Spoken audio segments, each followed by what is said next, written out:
Hello दोस्तों, स्वागत है आपको अपने यूट्यूब चैनल एन कॉन्सेप्ट में। तो आइए दोस्त, देखिए अब हम लोग सीटेट की तैयारी करेंगे दोस्त। सीटेट पेपर 2 का सीटेट किसका करेंगे? तो पेपर सेकंड जो होता है उसका हम लोग तैयारी करेंगे। सब्जेक्ट हम लोग के रहेगा एसएसटी सब्जेक्ट रहेगा, इसका हम लोग तैयारी करने वाले हैं। सीटेट का पेपर 2 यानी जो बीएड कर रहे होंगे या डीएलएड वाला भी होंगे, पेपर 2 आपको देना होगा। अगर सामाजिक विज्ञान एसएसटी आपका सब्जेक्ट है तो आइए हाँ ध्यान दीजिएगा। सामाजिक अध्ययन, सामाजिक विज्ञान, इतिहास।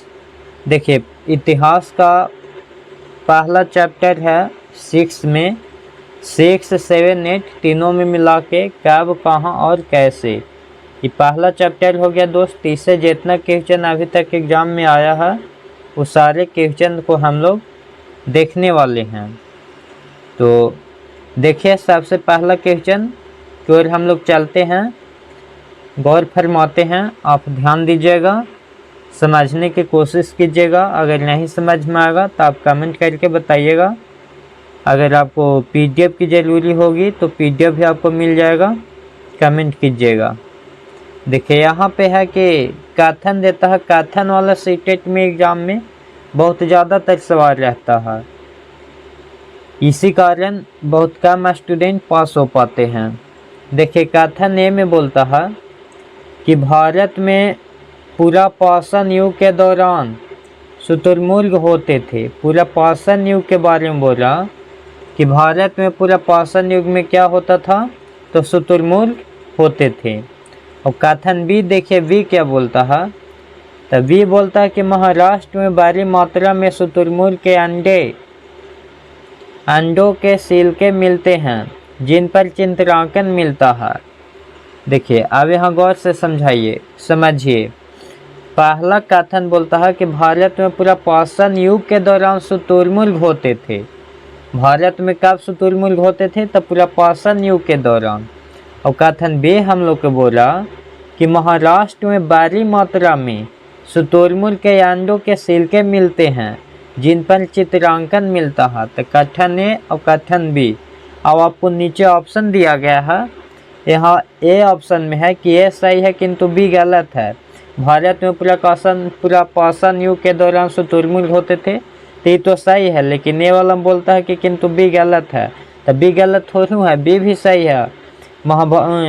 महाराष्ट्र में भारी मात्रा में शुतुरमुर्ग के अंडे के सिलके मिलते थे जिन पर चित्रांकन मिलता है, तो ये बात भी सही है और ये बात भी सही है, दोनों सही है। तो इसका आंसर हो जाएगा बी वाला। क्या हो जाएगा? बी वाला। ए और बी दोनों सही है। देखिए यहाँ आपका डिटेल से दिया गया है कि प्रपाषण काल सबसे प्रारंभिक काल है। यह दो ग्रीक शब्दों से आता है, पैलियो जिसका अर्थ है पुराना और लिथोस जिसका अर्थ है पत्थर। लिथोस का क्या होता है? पत्थर। अफ्रीका के लिए उड़ान भरने वाले पक्षी शुतुरमुर्ग ने लगभग 25,000 साल पहले भारत में बसाया गया था। हालांकि अफ्रीका का मूल निवासी है। भारत में पूरा पाषाण युग के दौरान शुतुरमुर्ग होते थे। यही देखिए भारत में पूरा पाषाण युग के दौरान क्या होते थे? शुतुरमुर्ग। कथन ये आपका बोल रहा है। और भारत में शुतुरमुर्ग के अंडे के टुकड़े पाए गए जो ज़्यादातर राजस्थान, महाराष्ट्र और मध्य प्रदेश में पाए जाते हैं। महाराष्ट्र में भारी मात्रा में शुतुरमुर्ग के अंडे के सिलके मिलते हैं जिन पर चित्रांकन मिलता है। तो ये दोनों सही हो जाएगा दोस्त। कथन ए और कथन बी दोनों क्या हो जाएगा? राइट हो जाएगा।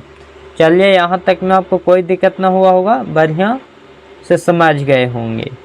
अब आइए क्वेश्चन नंबर दूसरा। क्वेश्चन नंबर दूसरा क्या है कि महापाषाणों के विषय में निम्नलिखित में से कौन सा कथन सही है? महापाषाण के विषय में हमको बताना है कि कौन सा कथन सही है। कथन पहला है ए में कि इनका उपयोग दफन करने की जगहों को चिन्हित करने के लिए किया जाता है। बी में ये सभी भूमिगत और दृष्टि से ओझल रूप में पाए गए थे। सी में ये पत्थर औजार बनाने के लिए कच्चा माल उपलब्ध कराते थे। तो कच्चा माल के तो उपलब्ध होता नहीं है। ये भारतीय उपमहाद्वीप के उत्तर पश्चिम में संकेंद्रित थे। तो महापाषाणों के विषय में निम्नलिखित में से कौन सा कथन सही है? तो जो ये वाला आपका कथन दिखाई दे रहा ये सही है। इनका उपयोग दफन करने की जगहों को चिन्हित करने के लिए किया जाता था।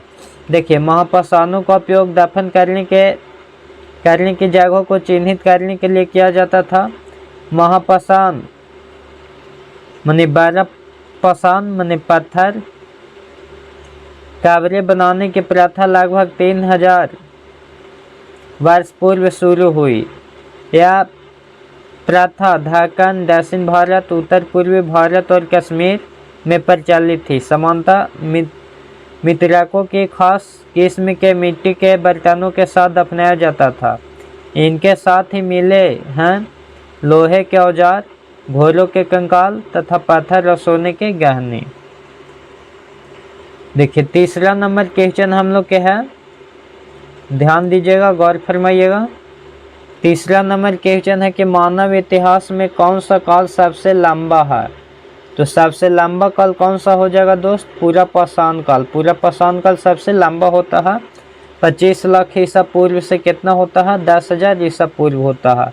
मध्य पाषाण काल 10,000 ईसा पूर्व से 400 ईसा पूर्व है। और नव पाषाण काल 4000 सॉरी दोस्त 4000 था, 4000 ईसा पूर्व से 2000 ईसा पूर्व।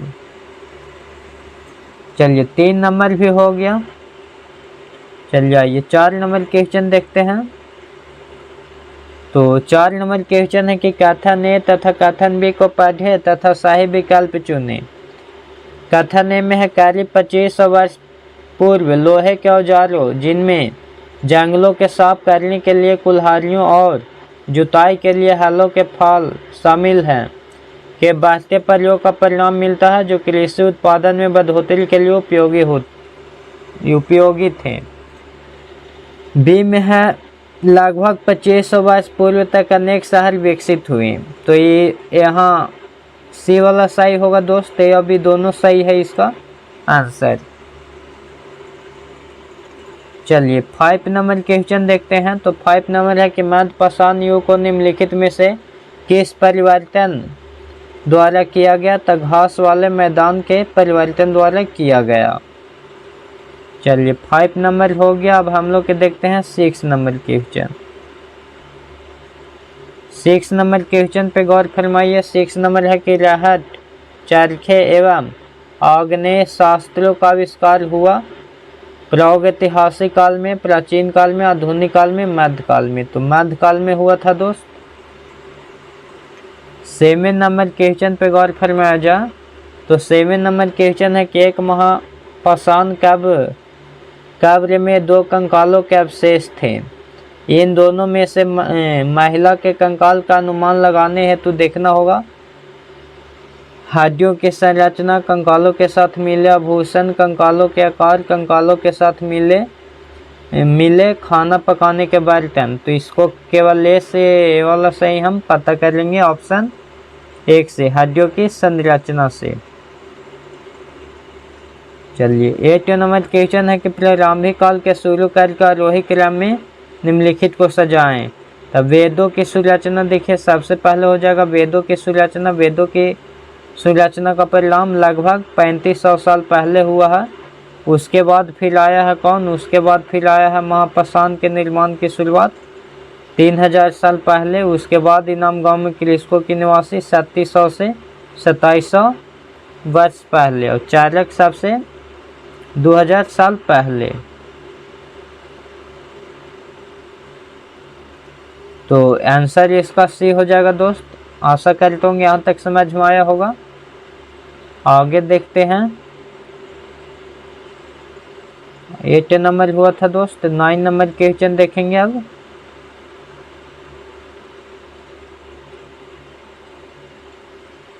नाइन नंबर क्वेश्चन देखे, यहाँ पे है कि हाल के काल से शुरू करके अवरोही क्रम उल्टा क्रम को सजाएं।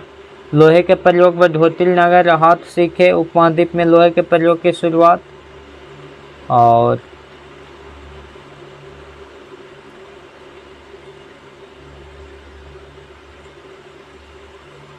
तो यहाँ देख लीजिए, इसको सजाना है तो ये पहले सी हो जाएगा, सी यानी कौन, आर्य का डोमेक पैटर्न का बसना, फिर डी हो जाएगा, तब फिर ए, तब फिर बी होगा।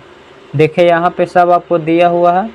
आर्य का डम पैटर्न में बसना, तब 2200 से 1900 साल पहले संगम साहित्य की रचना की शुरुआत, 2300 साल पहले लोहे के प्रयोग से बढ़ोतरी, 2500 वर्ष पहले उपमहाद्वीप में लोहे का प्रयोग, 3000 साल पहले। इस प्रकार से हो गया। चलिए 10 नंबर क्वेश्चन हम लोग देखते हैं। 10 नंबर में है कि हम या आज कैसे जानते हैं कि पूरा पाषाण युग में भारत में शुतुरमुर्ग होते थे। तो महाराष्ट्र के पाटलिपुत्र शुतुरमुर्ग अंगों के अवशेष मिले हैं, तो ये राइट आपका हो जाएगा। चलिए 11 नंबर क्वेश्चन है कि BCE का तात्पर्य क्या है। किसका दोस्त, BCE के। तो BCE के क्या होगा, बिफोर कॉमन एरा। आपका ये नंबर ही सही होगा। बिफोर सीजर एरा नहीं होता, बिफोर कॉमन एरा भी नहीं होगा, बिफोर क्वेश्चन एरा भी नहीं होगा, बिफोर कॉमन एरा होता है। चलिए 12 नंबर क्वेश्चन है कि मानव इतिहास में निम्नलिखित में से कौन सा विधि काल सबसे लंबी है। तो पूरा पाषाण काल सबसे लंबी होती है। आइए 13 नंबर क्वेश्चन है कि दिए गए कथनों ए और बी को पढ़िए और सही उत्तर का चयन कीजिए। मेहरगढ़ पाकिस्तान के बोलन दायरे के पास एक उपजाऊ मैदान में स्थित है। यहाँ खेती और पशुपालन के साथ पाए जाते हैं, तो ये दोनों सही है। 14 नंबर क्वेश्चन देखिए, ऋग्वेद के विषय में निम्नलिखित 3 कथनों पर विचार कीजिए और सही उत्तर का चयन कीजिए। ये क्वेश्चन में कुछ मतभेद हो गया है। 15 नंबर है कि भारत में प्राचीन समय के संदर्भ में निम्नलिखित का मिलान कीजिए और उपयुक्त विकल्प पर चुनाव कीजिए। तो इसमें सबसे पहले संगम साहित्य की रचना। संगम साहित्य की रचना कब हुआ था दोस्त, 300 BC से 300 BC। संगम साहित्य के हो जाएगा, यानी ए के हो जाएगा 2। तो ए के 2 देखिए कहाँ पे है, ए के 2 यहाँ भी है, ए के 1 है, ए के 2 यानी इसका सी आंसर होगा। बी के 1 हो जाएगा पश्चिमोत्तर सिकंदर का कार्यक्रम 327 से 325 BC। इसी प्रकार इसको याद रखना हो, ज़्यादातर आपको इस प्रकार ही आएंगे।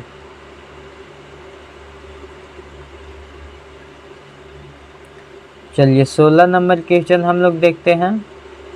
16 नंबर क्वेश्चन है कि इतिहास में तिथियों एवं वर्षों को सूचित करने के लिए प्रयोग में आने वाले वर्तमान के बारे में निम्नलिखित में कथनों में कौन सा कथन सही है। तो देखिए ए बी डी, यहाँ ए वाला सही है। अतीत ने वर्तमान को कैसे प्रभावित किया है, इसकी जांच किए बिना इतिहास पूर्ण रूप से अतीत पर निर्भर करता है। बी में है कि इतिहास मानव चेतना के व्यक्तिगत और सामूहिक दोनों को पहुंचाने में विकास की कहानी है, ये भी सही है। और इतिहास अतीत और भविष्य पर गतिशील परिवर्तनों घटनाओं के बीच संवाद है, तो ये गलत है, संवाद नहीं है, ये वाला भी सही है। तो यहाँ डी हो जाएगा इसका आंसर। चलिए 17 नंबर है कि इतिहास एवं तिथियों एवं वर्षों को समुचित करने के लिए प्रयोग में आने वाले वर्तमान के बारे में निम्नलिखित कथनों में कौन सा कथन सही है। तो ए डी के स्थान पर कौचा है दोस्त, ए डी के स्थान पे BC आ गया है। ए डी के स्थान पे कौचा आ गया था, देखिए BC के स्थान पर ए डी का प्रयोग होता है। BC के स्थान पर किसका प्रयोग, ए डी के प्रयोग होता है। ए डी को हिंदी में हम लोग ईस्वी कहते हैं, जबकि BC को हिंदी में ईसा पूर्व कहते हैं। वो भूर्ज वर्ष साल का कहाँ पाई जाए जिस पर ऋग्वेद की वैदिक प्रार्थनाएं सूक्त लिखी गई, तो कश्मीर में। 19 नंबर में क्वेश्चन है कि